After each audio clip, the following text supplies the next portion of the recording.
the coordinator of UNESCO World Heritage Program for Small Islands, Madam Sachiko Haraguchi, the program specialist for culture, Madam Akatsushi Takahashi, Her Excellency, the members of the Diplomatic Corps. I see the advisor of culture from the French Embassy, and representatives from the regional organizations, facilitators, participants from our countries in the region, the Pacific Island countries, to you all. Ladies and gentlemen, good morning to you all. It's indeed an honor and privilege this morning to officiate at this very important forum, the 4 days regional meeting on the Pacific World Heritage Action Plan 2016 and 2020. I want to thank UNESCO for choosing Fiji to host this forum. Not only choosing Fiji, but hosting this very important agenda to develop an action plan for the entire Pacific region with respect to heritage. Ladies and gentlemen, this forum plays a significant role in providing the strategic framework for the Pacific region to protect, conserve, present, and transmit to future generations the cultural and natural heritage we possess. I must also acknowledge the Australian government for funding the first 2 years of the Pacific Heritage Hub at USP from 2012 to 2014. And the region hopes that USP will continue to fund the PHH to coordinate increased capacity building, communication, and conservation of its heritage sites in the region. The smaller Pacific Island countries may find it difficult to maintain a number of those sites. Ladies and gentlemen, in 1972, the General Conference of UNESCO adopted the Convention concerning the protection of world cultural and natural heritage. The convention was developed in response to the increasing potential of economic and social changes to threaten the damage and destruction of places of heritage significance. UNESCO should be commended for recognizing that the scientific, technical, and economic resources of many nations were insufficient to protect the heritage, and that many heritage places are of outstanding interest for the whole of humankind. Ladies and gentlemen, recently we have seen the destruction of some of our very prestigious heritage sites. Little people realize about the cost of loss of those heritage sites to future generations. Ladies and gentlemen, world heritage is a shared wealth of humanity.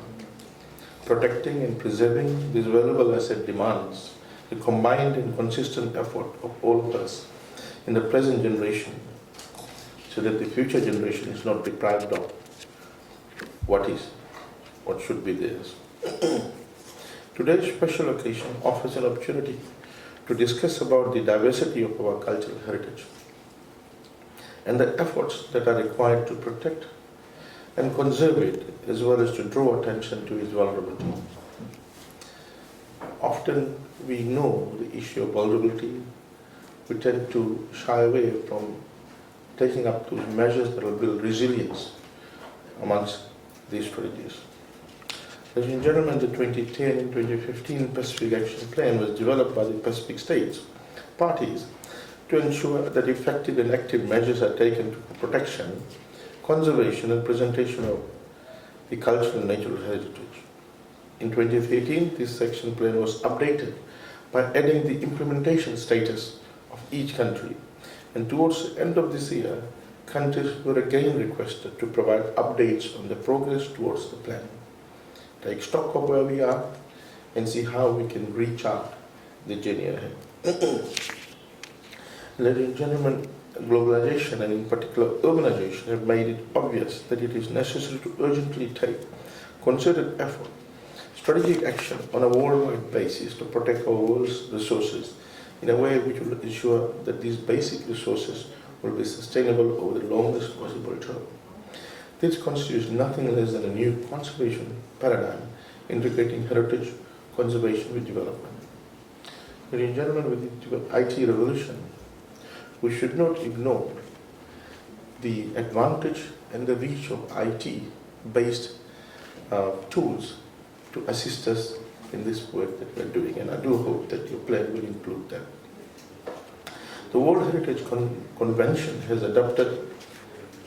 been adopted by 12 Pacific Island countries and gives international protection to 7 well-known and outstanding heritage properties. Ladies and gentlemen, our heritage resources are no longer seen as quaint museum pieces or dilapidated, slightly scary old buildings.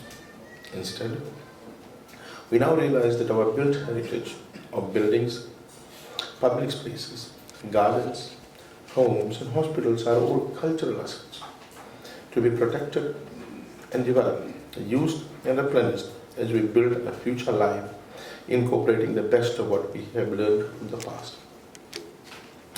Although the World Heritage Convention is universally accepted as an instrument to protect monumental heritage, the vernacular heritage, which is the heritage of common people and of everyday life, and which is at the high risk of disappearing before the juggernaut of development, can also be protected following the principles and procedures set out in the World Heritage Convention.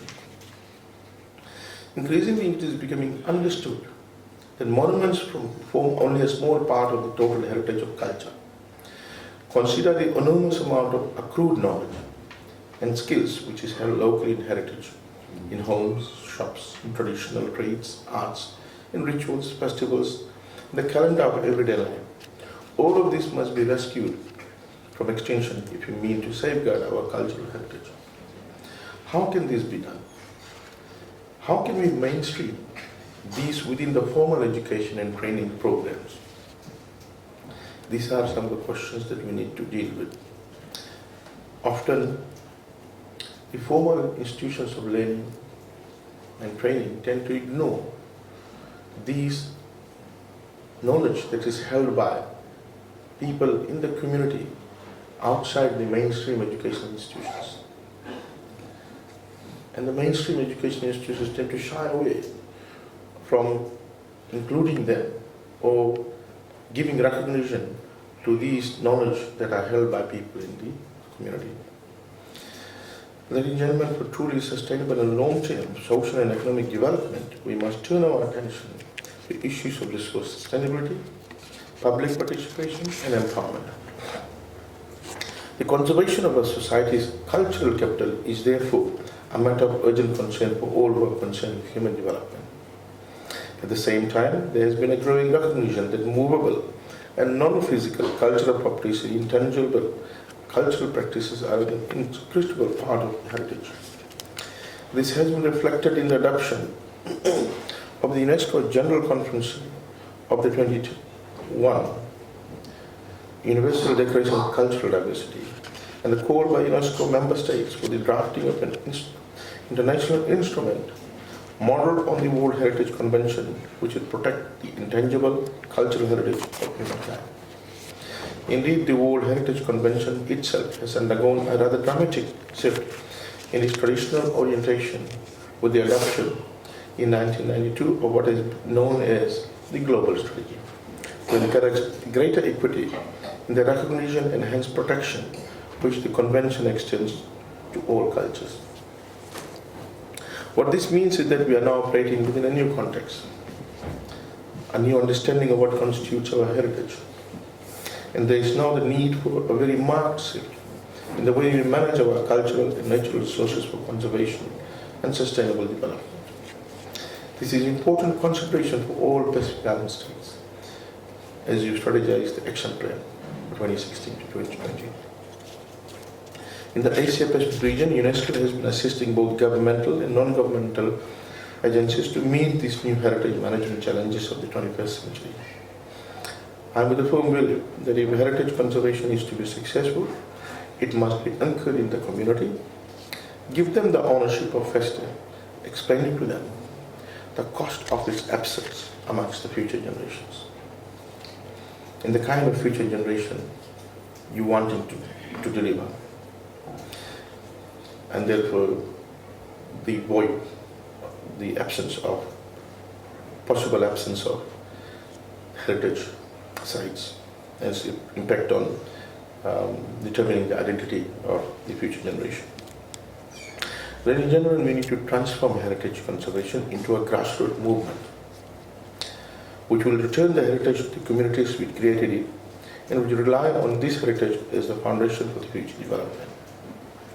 Ladies and gentlemen, to have these kinds of movements, we need to start from our school system, where we are in custody of these minds who are hungry for knowledge. From the age of 5 to 18, these young minds will take on or absorb any information that we give. Hence, a strategy should be packed on involving the younger generation, the ones in our school system, probably from the primary school system. The basic objective of strategies to empower local communities in heritage conservation is to ensure participation of the indigenous populations and local communities living within or adjacent to heritage sites in the management and conservation of their sites in a manner that provides them with the economic and social benefits, while safeguarding the site and maintaining social and cultural traditions. This calls for the preservation of heritage as a development activity that brings economic opportunities, helps to alleviate poverty, creates jobs, and generates income on the traditional technologies and know-how, which is the market dimension to heritage. Ladies and gentlemen, with these few words, I wish you well in your 4 days of deliberation. And I'm confident that you will put together a sound and dynamic framework which is sustainable and thus will guide the Pacific member states in the next 5 years. The Minister of Heritage Arts, I have much pleasure in declaring the 2016 and 2020 Pacific World Heritage Action Plan meeting officially open. Thank you, Naka.